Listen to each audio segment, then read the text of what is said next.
itsas nito. Malapad at pati puno ang pangatawan nito. May isang dangkalang haba ng buhok nito na aalon-alon at ang ilang hiblay nakaside sa noon nito. Katamtaman ng kaputian ng balat nitong makinis. Magaganda ang almond shape nitong mga mata na bumagay sa katamtamang kapal ng mga kilay nito. Matangos ang ilong nito at makitid na katamtaman ang pintog ng mga labi. Natural ang pamumula. Habang nakatitig siya sa lalaki, kaagad siyang napansin na may pagkakahawig to kay Robert. Ang anggulo ng mukha nito, mga mata may hawig kay Robert. Mas gwapo lang ito at mas matangkad at malayang katawan. Naalala niya na banggit sa kanya ni Robert na may nakababata itong kapatid na lalaki na nag-aaral sa Australia kasama ng parents nito. Pero walang ipinakitang litrato nito si Robert. Nabanggit minsan ni Robert na pangalan ng kapatid nito pero nakalimutan niya. Natigilan si Shane nang salubungin siya ng malagkit na tingin ng lalaki. Malamig sa loob ng kwarto pero ang init ng pakiramdam niya. Hindi niya maintindihan ba't may pakiramdam siya na pamilyar sa kanyang presensya nito na tila nagtagpo na sila noon. Hindi rin niya maipaliwanag ang tuloy ng tibok ng puso niya na makitang lalaki. "Good morning, sir." Naiilang nabati niya rito. Sinundan niya to ng tingin hanggang sa makaupo ito sa silya nito. "Miss Gomez, tama?" Wika ng lalaki. Yes, sir." Nababalisang tugon niya. "Please, take your seat." Umupo naman siya sa tapat nito. Pinagmamasa niya to habang tinitingnan nito ang resume niya. "So, nag-aral ka ng Culinary Arts sa RRM Culinary Institute?" Ito ang pumukaw sa interes ko. First time kasi na may mag-apply dito mula sa school na to. My parents own the school but now it's officially mine. I knew that most of the students from RCI are good and skilled. Of course, because of the high standard, good instructors, and the good facilities. Anito. Nawindang siya. Ang RRM Culinary Institute kung saan siya nag-aaral, pag-aari ng pamilya ni Robert. Ibig sabihin kapatid nga ni Robert ang lalaking ito. May kung anong di may paliwanag na emosyong umahon mula sa puso niya dahil sa natuklasan. Pilit niyang binabali walang nararamdaman niya at nagkunwaring hindi connected sa kapatid nito. At tama ito. Magagaling nga naman ang mga instructor sa school at halos international cuisines ang itinuturo. Mahal ang tuition fee pero mas mahal ang gastos sa mga ingredients na ginagamit. Halos 100,000 na ubos siya sa pag-aaral sa loob lang ng 6 na buwan. Nag-specialize pa kasi siya ng baking and pastry. Ginamit niya ang perang na ipondo ng papa niya sa bank account niya nung okay pa sila. "Right, score. That school was the best," sabi niya. Anyway, pakisagutan lang tong ilang katanungan habang nire-review ko ang sample recipes mo. Anito at saka binigyan siya ng isang pirasong papel, tila test paper. Kinuha nito naka-folder niyang recipe. Binabasang maigi ang ilang katanungan bago sanagutan. Related lahat sa trabaho ina-apply niya ang tanong. Di niya masaway ang sariling tingnan ng gwapong lalaki. Seryoso ito sa pagbabasa ng recipe niya. Aminado siya na mas malakas ang sex appeal nito kaysa sa dati na niyang nobyo. Nang masagutan niyang lahat ng tanong sa papel, binalik niya na ito sa lalaki. Nag-isip rin siya kung paano ito na bang lalaking tumawag sa kanya. Natigilan siya nang tumitig ng diretso sa kanyang lalaki. Nilinis niya ang kanyang lalamunan. "Why did you choose to work in my company, Miss Gomez?" Maya-maya'y tanong nito. Pilit niyang pinapakalmang kanyang dibdib. "I just think that your company fits to my skills and ability," sagot niya. "So, why should I hire you?" Tumitig siya ng diretso sa mga mata nito. Nakakabog ng dibdib, tumitig sa mga ito. Nabablangkong utak niya. If you'll hire me, I will do my best to work hard for the company and I'm..." Tuluyan na siyang nautal at pumurol ang utak niya. "Are you alright, Miss Gomez?" Tanong nito pagkuwan.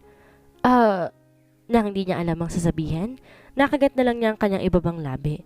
Nang tumitig siya sa lalaki, natigilan siya na mapansin ang pagtigilan tingin nito sa mga labi niya. Pagkuway diretsong tumitig to sa mga mata niya. Kumabog ng husto ang dibdib niya. "Okay, I will send you a text message if you are qualified. Then you have to report here again for final interview and orientation," sabi nito. "Thank you, sir, and sorry." Ani niya. "It's okay, you may go." Tumayo na siya at lumabas. Nakalabas na naturang opisina si Shane bago siya mahimasmasan. Pinukpok niya ang kanyang sariling noo. Damn, what's happening to me? Why do I need to feel nervous? Kinastigo niya ang kanyang sarili. Dahil sa nangyari, hindi na siya umaasa makakatanggap siya ng mensahe para sa final interview. Pagkatapos makausap lahat ng aplikante, binalikan ni Richard ang resume ni Jane Jewel Gomez. Sa dami ng aplikante, Ang dalaga naging sentro ng atensyon niya. Bukod sa pamilyar sa kanyang presensya nito, aminado siyang attached siya sa appeal nito. Ang natural nitong ganda hindi nakakasawang tingnan. Maganda rin ang pangangatawan nito at para sa kanya hindi ito basta-bastang babae. He found some qualifications from her that's suitable to his standard. Naging skills caught his attention at sa buong buhay niya, noon lang siya nakatagpo ng babaeng pang-beauty queen na passionate in cooking and baking. He found her cute will obviously feel nervous. Napangiti siya sa kanyang naisip. Nireview ulit niyang resume ni Shin at ang ginawa nitong sample pastries recipe. Marami itong alam na recipe and more on international. Base na rin sa employment history nito. Tumatagal to ng itaon sa kumpanya. Ang huling restaurant na pinagtatrabaho nito bilang chef, sikat din. At kung hindi siya nagkakamali, half American ang may-ari. Pero sa pagkakaalam niya, nagsara na ang naturang restaurant. Kaya siguro naghahanap ng panibagong trabaho ang dalaga. Pagkuwan, pumili siya ng qualified na aplikante. Tinabi niyang resume ng mga ito. Ayaw niyang maging bias kaya't pinili niyang alam niyang pasado sa standards niya at standards ng kumpanya. Wala pa siyang nahahire na bagong HR assistant kaya't siya nang humarap sa mga aplikante. 1 taon pa lang nag-ooperate ang shop pero kumita na ito ng higit pa sa expectation niya. Naalala niyang biglang namatay niyang kapatid na naunang nakaisip ng ganong business. Napagkasundo nila maghahati sila sa kapital at tutulungan nito sa management pero biglang naudlot ang plano nila noong aksidente ito at namatay.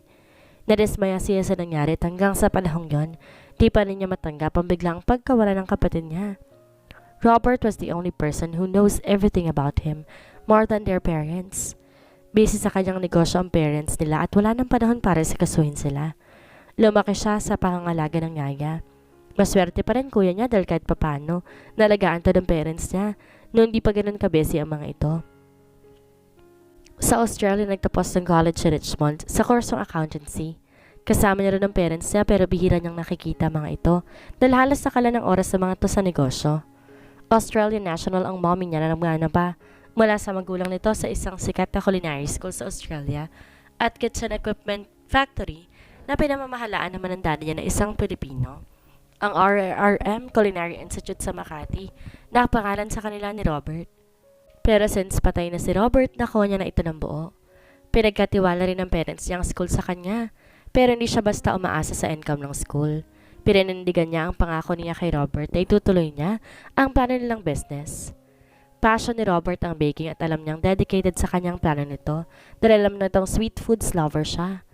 Simula bata siya, tayong matatamis na pagkain lang na pagpapakalma sa kanya. Sa tuwing umiiyak siya at may nararamdaman. He loves everything in sweet like cakes, pastries, chocolates, etc. Sa kabila ng pagkahilig niya sa sweets, napapangalagaan naman niya ang kanyang kalusugan. Regular ang exercise niya, jogging, swimming at mountain climbing. Regular din ang pagpapakonsulta niya sa doktor at yearly ang kanyang blood screening para mamonitor ang kalusugan niya. Inalipin siya ng lungkot na maisip niya si Robert.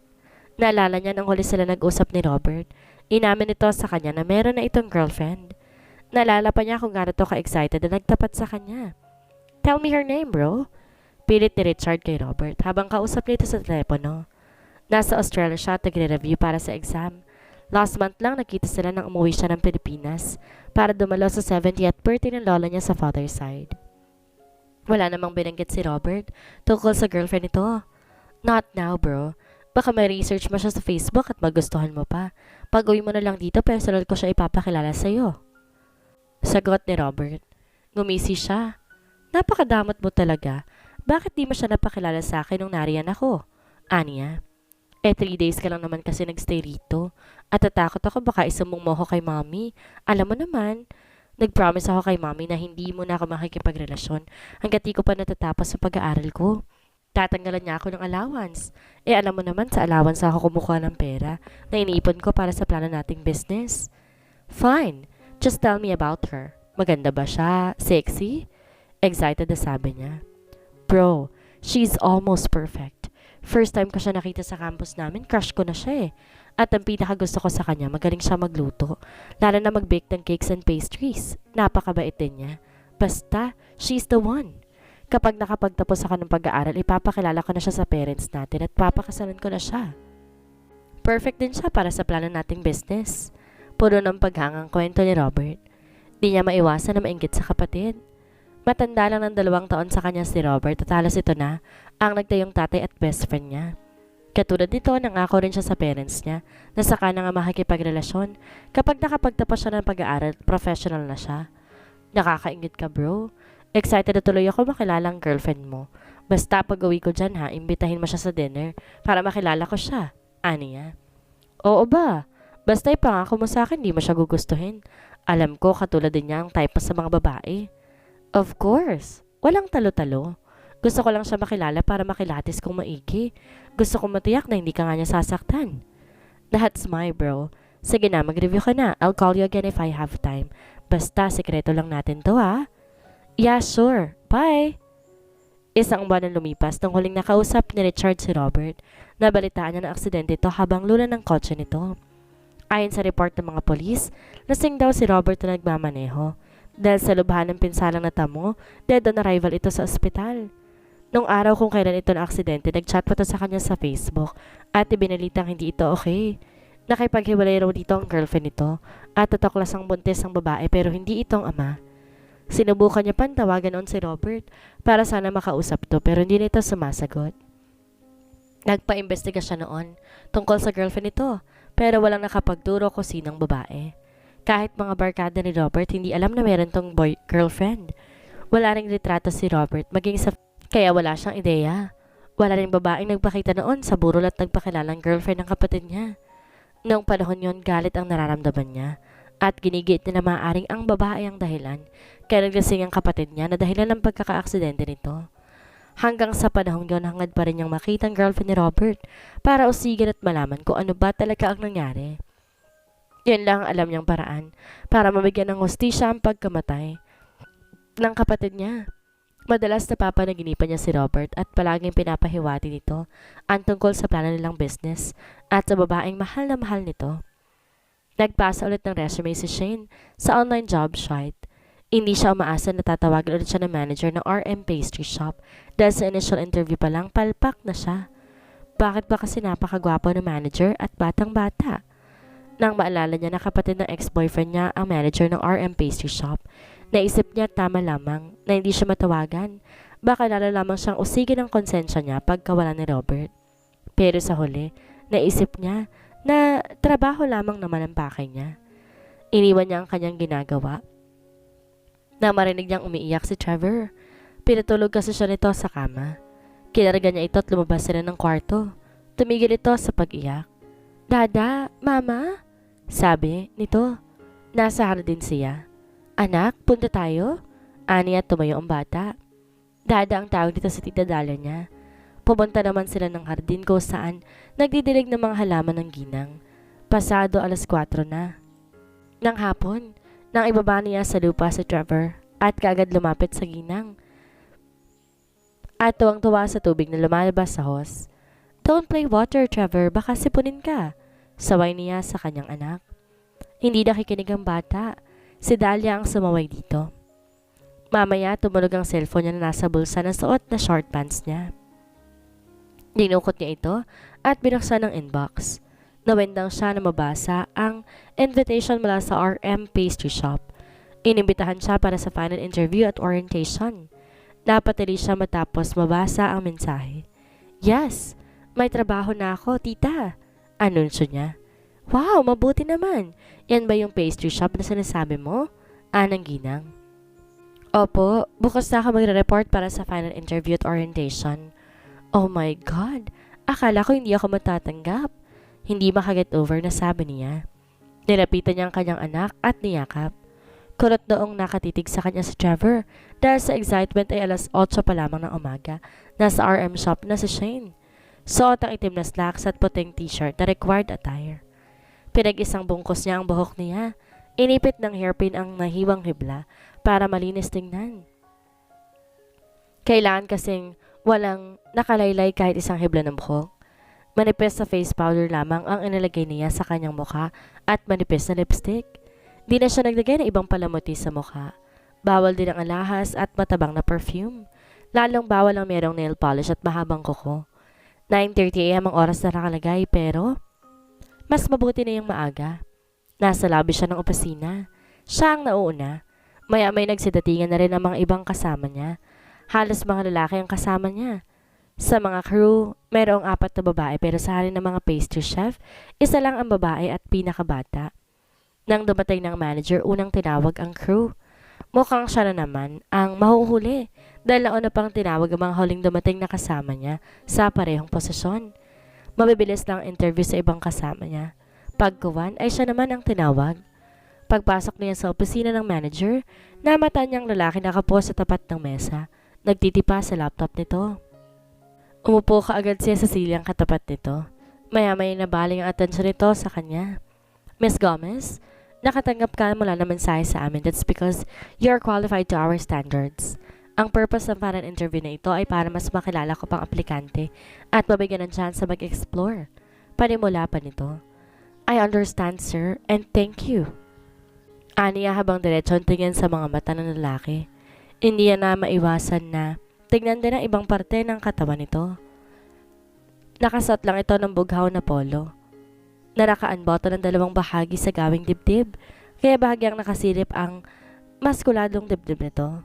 Okay, bumasa ka naman sa written exam na pinasagutan ko sa'yo last time.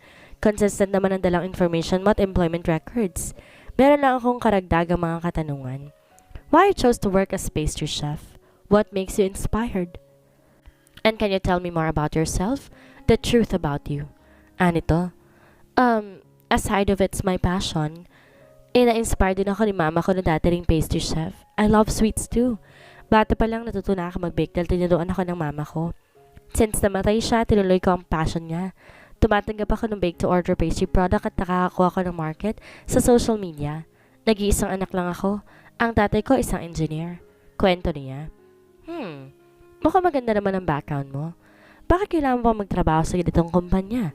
Is your income not enough? Matamang tumitig siya sa mga mata nitong seryoso nakatitig sa kanya. Hindi na ako tumatanggap ng support ng financial sa papa ko. Hindi rin kasi always may nag-order sa akin ng pastries at meron akong isang anak. Sagot niya. Napansin niya ang biglang pagbabago sa ekspresyon ng lalaki.